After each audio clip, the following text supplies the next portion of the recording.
Magandang araw mga kabayan, matapos lumantad sa Senado at matapang na nagpahayag itong si Sergeant Orly Otisa at idiin itong si Congressman Saldico at Martin Romualdez na di umano ay mastermind sa malawakang korupsyon sa flood control project sa bansa, naging issue ngayon at pinag-uusapan sa social media ang di umano ay peke ang notaryo sa kanyang affidavit o sinumpang salaysay. Gayunpaman sinabi ni Senator Marcoleta at ilang political analysts na kung totoo man na peke ang notaryo, wala namang malaking issue dito dahil nakapanumpa na mismo sa Senado itong si Otesa at maituturing na mas mabisa ito at epektibo kumpara sa notaryo. Ito rin ang paliwanag ng isang kilalang abogado na si Attorney Neil Abayon. Sa tanong naman kung totoong peke talaga ang notaryo, apektado ba ang laman ng testimonya sa peking notaryo? Okay, so yung sagot ko po dyan, wala po yung epekto sa actual substance kasi yung form of a document is different from the actual substance of the testimony of an individual. 'Di ba? Plus dito rin po sa case ni Sergeant Orly, pumunta na po siya ng Senate, 'di ba? Nandun siya in person, nanumpa. Tapos sinabi niya ulit lahat ng statements niya doon or yung testimony niya in open hearing, 'di ba? Tapos nakita po yan ng buong Pilipinas. So in other words po, ang main point ko dito, nasa records na po ng Senado lahat nung sinabi niya while he was under oath during the hearing. Okay? So stated differently po, yung issue as to the form dun sa written statement niya, wala po yung kinalaman sa actual substance nung testimony niya. Okay? Magkaibang issue po yun. Ayon pa kay Attorney Neil Abayon, huwag sanang gawing malaking issue na mga senador na kaalyado ni Romualdez at Saldico maging sa mga kontra sa naging pahayag ni Sergeant Gutesa ang peking notaryo kung totoo man ito. So kung gusto sana talaga nila to i-discredit si Sergeant Orly, wag po nila atakihin yung notarial issue kasi nasa records na nga nung Senate yung testimony niya, 'di ba? So i-contradict sana nila yun, yung testimony niya para mapawalang bisa yun. Pero kung pupukpukin nyo lang yung notaryo, that is now irrelevant kasi part of the Senate records na nga po yung testimony nito ni Sergeant Orly while he was under oath. Dito naman po sa case ni Sergeant Orly, kung siya ba talaga yung tao na gumawa nung salaysay at kung whether or not napilitan lang ba siya or pinilit siya sa paggawa nun. So yan po yung main function ng notaryo, okay? To authenticate documents para po mas mapa-simplify yung legal process natin kasi mababawasan na yung authentication, diba? Kasi yun nga po, pag notaryado ang document, it is now authenticated, therefore it is a public document, consequently it enjoys presumption of regularity. So in that sense po, it simplifies the legal process, okay? Ano ang masasabi mo dito, kabayan? Naniniwala ka ba na gumagawa lang ng butas ang mga senador na kakampi ng Kamara para tuluyang mapatahimik at itago itong si Sergeant Gutesa dahil sa kanyang matapang na pahayag laban kay Saldico at Martin Romualdez? Sama-sama nating panoorin ang buong video at pakicomment nyo po ang inyong mga reaksyon at sariling opinion. Pero bago yan, sa mga hindi pa po nakasubscribe sa ating channel na Kabayan News PH, pakipindot po ang subscribe button at pakiclick na rin ang notification bell para lagi kayong updated sa mga bagong upload natin na legit at napapanahong balita. Maraming pong salamat. Ito, objective tong tao na ito, itong abogado na to. Okay, so good day taong bayan at ngayon pag-usapan po. Ito si panoorin nyo ho ito, si Attorney Neil Abayon sa kanyang, i-google nyo na lang sa YouTube. Kasi maganda ho ito magpaliwanag, hindi ho siya yung bias at higit sa lahat po ay siya ho ay very objective sa kanyang pagpapaliwanag. At nakakatuwa ito dahil hindi ito namumulitik ang tao. Sa kanya ay objective lang kung ano ba yung mga issue at nagtuturo siya. Kung gusto nyo matuto ng ito ang ninyo, ang panoorin nyo, wag yung iba. Kasi yung ibang mga abogado, political eh. So para po mas maintindihan nyo talaga, explain ko po muna kung ano ba talaga yung notaryo at yung purpose niyan. Okay? So yung notaryo po, or in English, the notary public, that is a lawyer po yan. Isa yan siyang abogado kung saan kumuha po siya ng authority niya from the court, from the judiciary, para maging notary public. Okay? At ang purpose po, pag notary public ka na, ay para i-authenticate mo yung mga documents na sinasubmit sa'yo for review ng mga parties to a case or ng isang person na gusto gumawa ng sinumpaang salaysay katulad po nito ni Sergeant Orly. Okay? So tandaan po ninyo, ang importante natin i-take note dyan is yung main function po is to authenticate yung mga documents. At yan ang function ng notaryo, to authenticate the document. Okay? Authenticate the document not the person. It's the document. Ibig sabihin, halimbawa niyan, kunwari, meron kayong pagkakasunduan ng isang tao, contract to each other, i-authenticate yung document na yun. Okay? So, yun po ang purpose. Dahil ang main purpose po ng notaryo is to authenticate documents, in a sense po ang function niyan ay para ma-simplify po yung mga legal process dito sa bansa natin. Kasi pag notarized po ang isang document, therefore it is authenticated at nagiging public document na yan po siya. So kung public document na po ang isang document, it will now enjoy the presumption of regularity. Okay? At the reason po kung bakit ko nasabi na it simplifies the legal process in a sense, kasi pag notaryado na, ang presumption nga valid and regular na agad yung document na yon. In other words po, yung notaryo na-review na kung kayo ba talaga yung mga contracting parties dun sa document na yon, kung ikaw ba talaga yung tao na nanumpa dun. Dito naman po sa case ni Sergeant Orly, kung siya ba talaga yung tao na gumawa nung salaysay at kung whether or not napilitan lang ba siya or pinilit siya sa paggawa nun. So yan po yung main function ng notaryo, okay? To authenticate documents para po mas mapa-simplify yung legal process natin. Kasi mababawasan na yung authentication, diba? Kasi yun nga po, pag notaryado ang document, it is now authenticated, therefore it is a public document, consequently it enjoys presumption of regularity. So in that sense po, it simplifies the legal process. Okay? Ayan. So authenticate lang. Ano ang epekto pag totoo o peke ang talagang notaryo? Apektado ba ang laman ng testimony sa peking notaryo? Ayan ang tinatanong na lahat. Di ba? Peke ba kung peke yung notaryo? Tingnan natin ang sagot ng isang objective na abogado. Okay, so yung sagot ko po dyan, wala po yung epekto sa actual substance kasi yung form of a document is different from the actual substance of the testimony of an individual. Diba? Plus dito rin po sa... Sa madaling salita, wala pa yung plus. Wala pa yung added element. Ako, nag-testify ako, hindi ibig sabihin, pineke ko yung notaryo. Halimbawa lang, pineke ko yung notaryo. Ibig sabihin, hindi na totoo yung sinasabi ko. Nagkataon lang, maybe, tinamad ako.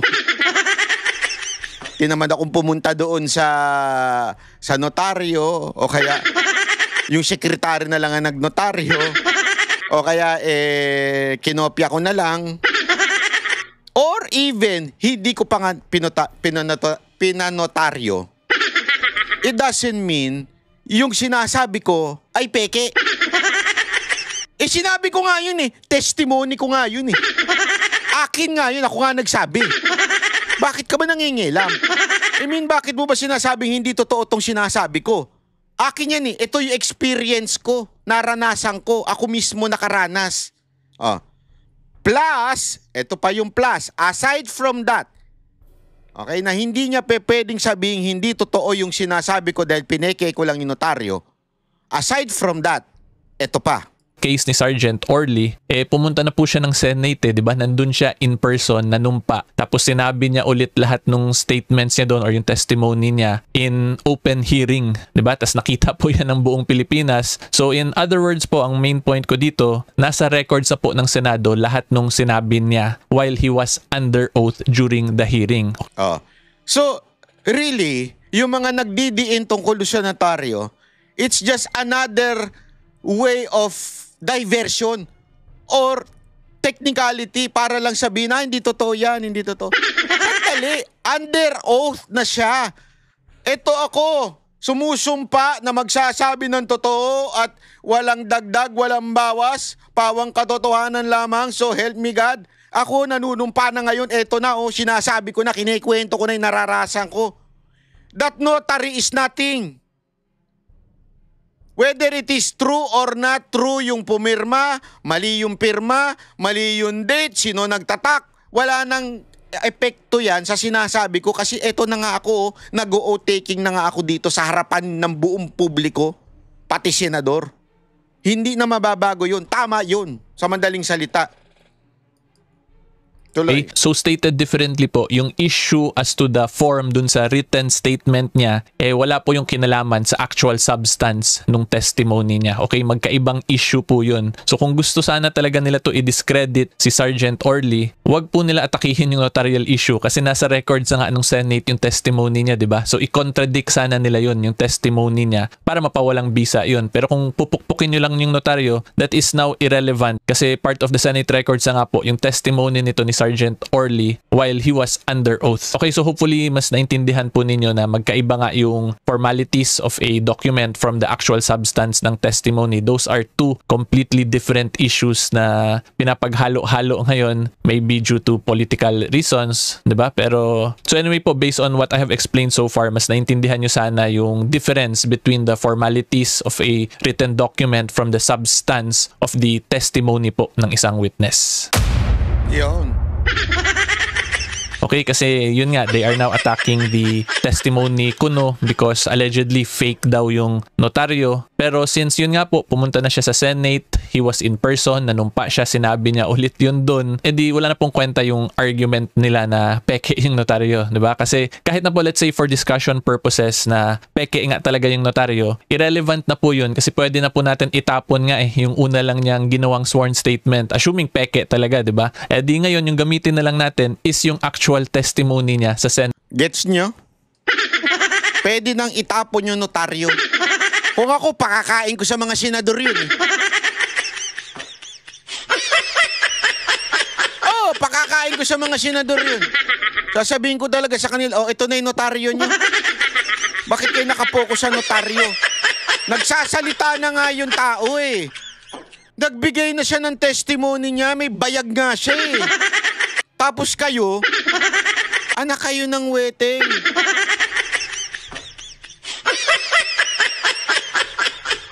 Yung pa rin ang focus nyo, yung lintik na notaryo na yun. Nag-o-taking, personal na nagsalita. Alam mo kasi ganyan sa korte. Hindi ko nga alam kung bakit yung iba, kasi sa bagay, ibang senador natin, hindi na mga abogado, kaya bobo. Hindi naman lahat ng hindi abogado, bobo pero hindi ka ng abogado, bobo ka pa. Ang sakit nun. Kasi sa korte, authentication is very important. Authentication is very important. Ano ibig sabihin nun? Kunwari, merong video. Eto. Kailangan i-authenticate yung video na yan. As a matter of fact, there is a decision that dismisses, hindi ko na lang sasabihin kung kaninong case, pangalan. May isang dinimandang media, political blogger, ng isang politiko. Ito lang, recently lang, kaibigan natin ito. Ang reason ng piskal kaya dinismiss yung libel case against him, yung status niya sa Facebook ay ito.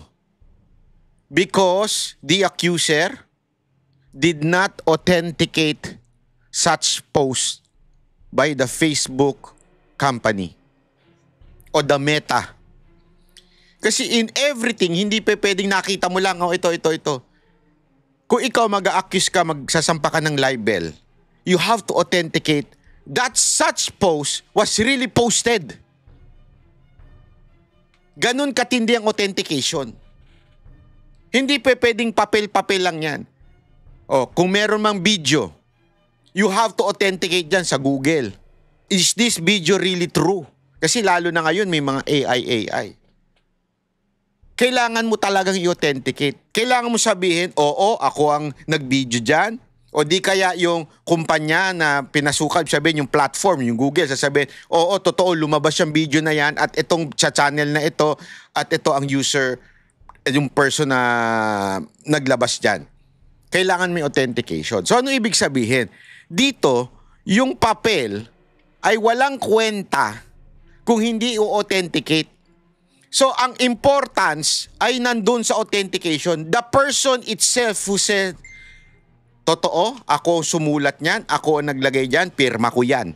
Yun ang pinaka-importante na kailangan, yung authentication. Ano ho ba ang ginawa ni Orly? Siya na mismo ang nagsalita doon sa Senado. Pwedeng gamitin yung notaryo na yun. Kunwari, ako ito, sinulat ko ito, pak, notaryo, pak! Tapos, Marcoleta, ikaw na lang magbasa. Ayokong pumunta dyan, natatakot ako doon sa chairman. Barangay chairman, hindi si Lacson. Yung barangay chairman dyan sa Senate. Natatakot ako dyan. Yan, sabi niya, di ba? Tapos, babasahin ngayon ni Marcoleta. Ito ang salaysay ni Sir Orly, bla bla bla bla bla bla. Ito po ay notaryado. Yan! Yan, may epekto yung notaryo mo. Kaya lang, yung talagang tao, pumunta na. At sinabi niya, ito ang aking testimony. Under oath, sumumpa ako. So that notary is, alam mo yun, wala na. Ando ka na sumumpa ka na Di ba? Records, diba? Pwede nga niya kunin yung stenographic notes lang niyan kasi may kita naman doon na sinabi niya isa-isa tapos pirmahan niya yon, tapos manumpa siya ulit na siya nga yung nagsabi talaga totoo nun kung gusto talaga nila pukpukin yung notarial issue. In other words po, there are other ways naman as provided by our law, by jurisprudence, kung paano ma-verify kung whether or not yung tao ba talaga na yon yung gumawa ng testimony na yon, diba? So supposedly dito dapat yung written form na yun yung pinakaunang magve-verify na siya nga yung gumawa na yon. However, since ngayon kina-question nila yung notaryo, and yun nga po, for discussion purposes, sabihin natin peke talaga yung notaryo, edi wag na natin gamitin as basis to determine kung si Sergeant Orly ba talaga yung gumawa nun. Itapon na natin yon. Yung gawin na lang nating basis ngayon, yung ginawa na niya sa Senate hearing, which is yung pagsabi niya orally, and since yun nga po nasa Senate records na yun, edi yun na ngayon yung actual testimony niya. Wala nang kwenta yung first na ginawa niya kasi irregular yung technicalities. Again, this is just for discussion purposes, assuming totoo nga talagang peke yung notaryo. So from there po, again, may kita natin na it is a very weak argument kung yung notarial issue yung gagawin nilang argument just to contradict the substance. Kasi yun nga po, di ba, iba yung substance ng testimony from the actual formalities of a document. Okay? And then lastly po, ang gusto ko lang din i-point out again for so malinaw ho, in-establish na natin hindi ho importante yung notaryo, ang importante nag-oath taking po siya mismo ang nagsalita. Discussion purposes, kung totoo ngang peke yung notaryo, wala pong Ano po ba ang problema kung peke yung notaryo? Sino po ba ang apektado? Pakingge. Naman dun si Sergeant Orly kasi hindi naman siya yung nagnotaryo sa sarili niyang document, di ba? As long as he was in good faith, he believed na totoo yung notaryo na yun, pagpirma niya nun, yung pwede lang po siya dun magka-issue kung meron siya mga kasinungalingan dun sa substance niya habang nakapanumpa siya, habang under oath po siya. Pero kung wala naman siyang kasinungalingan lahat dun sa statements niya, tapos pinirmahan niya yun, tapos he was in full good faith believing na notaryo talaga yung nag-appear sa harap niya, wala po siyang liability doon kasi yun nga po, hindi siya yung nagnotaryo ng document. Okay? So yung may potential liability po in this scenario, kung assuming peke nga talaga yung notaryo, is yung person po na nagpresenta na siya yung notary public, or kung yung abogado is let's say kasabwat nung nagpresenta na yun, edi silang dalawa yung may liability doon for forgery or for falsification. Pero si Sergeant Orly, wala pong kinalaman doon kasi yung sa kanya lang naman yung substance ng testimony niya at yung signature niya as to that substance of his statement. As to the act of notarization, labas na po siya doon. Okay? So yan lang din yung gusto ko klaruhin kasi sinasabi. Again, hindi po siya ang pwedeng managot kung hindi naman po siya ang nagpanotaryo. Hindi natin alam kung sino yung nagpanotaryo. Kung ano man ang pangyayari dyan sa notaryo. Kasi pwedeng nagbago lang din ng isip nung na-pressure o may nag-pressure dun sa abogado, hindi natin alam. Di ba? We do not know kung ano man ang nangyari. Pero it does, sabi nga, walang kinaugnayan dun sa substance ng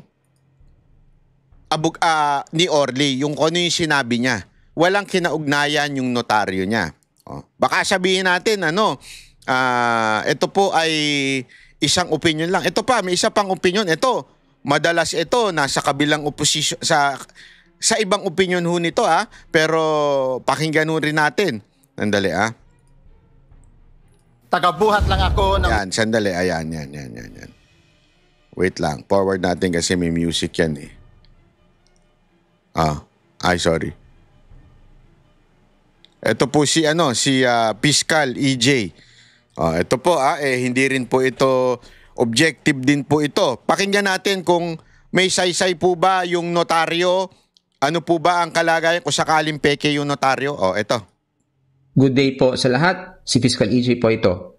Ngayong araw, we'll talk about the controversy surrounding the affidavit of Orly Regala Gutesa, which has recently been disowned by Attorney Petty Rose Espera dahil daw sa peke ang notarization. Pero teka, does this automatically mean na peke rin ang laman ng affidavit? Or does it simply highlight procedural flaws but not necessarily the truthfulness of the testimony? Yan ang pag-uusapan natin ngayon. Ayan. Let's be clear. Nga. Notarization merely converts a private document into a public one. Kung peke ang notarization, it loses its public character pero hindi ibig sabihin na hindi totoo ang mga statements sa loob nito. Ayun. In fact, kahit private documents can still be admissible in court basta ma-authenticate lang. Ayun. Nagigets ninyo? Nagigets ninyo? Importante kasi yun eh. Kahit nga walang notaryo eh. Basta na-authenticate lang. Paano ibig sabihin na-authenticate? Kayong pareho, kayong parehong gumawa ng kontrata, ibig sabihin yung pumirma, sinasabi mo, oy, totoo yan. Totoo yan. Ako, sumulat yan. Kahit nga wala notaryo eh. So that notary tying is, bakit ba para saan ba yung notaryo? Sabi nga ni nung isang abogado, si attorney para bumilis lang.